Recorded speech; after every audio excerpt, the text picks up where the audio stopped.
Hi friends, welcome to മാ Kannan world. നമ്മളിന്ന് ഉണ്ടാക്കാൻ പോകുന്നത് ഒരു പൊട്ടറ്റോ ഫ്രൈ ആണ്. ഞാനിവിടെ ഒരു 4 മീഡിയം സൈസിലുള്ള പൊട്ടറ്റോ എടുത്ത് കട്ട് ചെയ്ത് വെച്ചിട്ടുണ്ട്. ഇതുണ്ടോ, ഈ സ്ലൈസിൽ കട്ട് ചെയ്ത് വെക്കാം. ഇതിൽ നമുക്ക് ഉപ്പിട്ടിട്ട് ഒരു 2 മിനിറ്റ്സ് വെക്കണം. ആദ്യം നമുക്ക് ഉപ്പിട്ടിട്ട് വെക്കാം. നമ്മൾ ഉപ്പ് ഇട്ടിട്ട് ഒരു 2 മിനിറ്റ്സ് വെക്കാൻ പോകാം. നല്ലോണം മിക്സ് ചെയ്യണം. മിക്സ് ചെയ്തിട്ട് നമുക്കൊരു 2 മിനിറ്റ്സ് വെച്ചതിന് ശേഷം ഫ്രൈ ചെയ്തെടുക്കാം. ഒരു ചീനച്ചട്ടിയിൽ കുറച്ച് വെളിച്ചെണ്ണ ഒഴിക്കുക. അതിലേക്ക് നമ്മൾ പൊട്ടറ്റോ സോൾട്ട് ഇട്ട് മിക്സ് ചെയ്ത് വെച്ചത് ആഡ് ചെയ്യുകയാണ്. സോൾട്ട് ഇട്ട് മിക്സ് ചെയ്തത് ആഡ് ചെയ്തിട്ടുണ്ട്. ഇത് ഈ എണ്ണയിൽ കിടന്ന് നല്ലോണം കുക്കാവും. കുറച്ച് വെളിച്ചെണ്ണ ഒഴിക്കുക, പൊട്ടറ്റോയിൽ സോൾട്ട് ഇട്ടത് മിക്സ് ചെയ്യുക. ഇത് കുക്കായതിന് ശേഷമാണ് നമ്മൾ പൗഡേഴ്സൊക്കെ ചേർക്കണം. മസാലക്ക് മുളക് പൊടി, മഞ്ഞൾപ്പൊടി, കായപ്പൊടി, ഈ 3 പൗഡർ മാത്രം ചേർത്താൽ മതി. നമ്മുടെ പൊട്ടറ്റോ നല്ലോണം ഫ്രൈ ആയിട്ടുണ്ട്. ഇനി ഇതിലേക്ക് മഞ്ഞൾപ്പൊടി, മുളക് പൊടി, കായപ്പൊടി, ഇത് 3 ചേർക്കാം.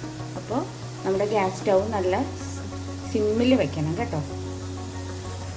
നമ്മൾ ഇതിലേക്ക് കുറച്ച് മഞ്ഞൾപ്പൊടി ചേർത്തിട്ടുണ്ട്, മുളക് പൊടി ചേർത്തിട്ടുണ്ട്, കായംപൊടി എടുത്ത് വെച്ചിട്ടുണ്ട്. കായംപൊടിയും ചേർക്കാം. ഇത്രയേ ഉള്ളൂ. ഇനി ഇത് നല്ലോണം മിക്സ് ചെയ്യാം.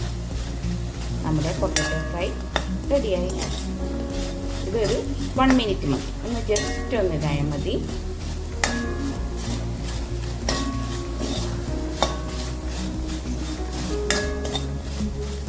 നല്ലോണം ഇത് ഫ്രൈ ആയതിലേക്ക് ഒരു 1 മിനിറ്റ്. ഇനി നമുക്കിത് റെഡി ആയതിനു ശേഷം നമുക്ക് സർവിങ് ബോളിലേക്ക് ഇടാം. ഒരു 1 മിനിറ്റ് കുക്ക് ചെയ്യുമ്പോൾ ഈ കളറിൽ വരും നമുക്ക് പൊട്ടറ്റോ. അപ്പോൾ നമ്മളുടെ പൊട്ടറ്റോ ഫ്രൈ റെഡിയായി. നമ്മുടെ പൊട്ടറ്റോ ഫ്രൈ റെഡി ആയിട്ടുണ്ട്. ഈസി ആയിട്ട് ഉണ്ടാക്കാൻ പറ്റും. നമുക്കൊരു 7 മിനിറ്റ്സ് അല്ലെങ്കിൽ 8 മിനിറ്റ്സ് മതി ഇതുണ്ടാക്കാനായിട്ട്. ഒരു 2 മിനിറ്റ്സ് പൊട്ടറ്റോയിൽ സോൾട്ട് ഇട്ട് വെക്കണം. അതിനുശേഷം എണ്ണയിൽ നല്ലോണം ഫ്രൈ ചെയ്തെടുക്കുക.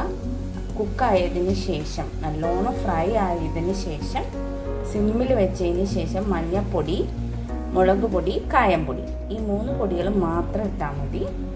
ജസ്റ്റ് ഒരു 2 മിനിറ്റ്സോ 1 മിനിറ്റോ നമുക്കൊന്ന് ജസ്റ്റ് ഒന്ന് ഇത് ചെയ്താൽ മതി. നമ്മുടെ പൊട്ടറ്റോ ഫ്രൈ ഈസി ആയിട്ട് ഉണ്ടാക്കാൻ പറ്റും. എല്ലാവരും ഉണ്ടാക്കി നോക്കണം കേട്ടോ. ഇഷ്ടപ്പെട്ടാൽ ഷെയർ ചെയ്യണം, ലൈക്ക് ചെയ്യണം കേട്ടോ. കമൻ്റൊക്കെ അയയ്ക്കുക. Thank you friends.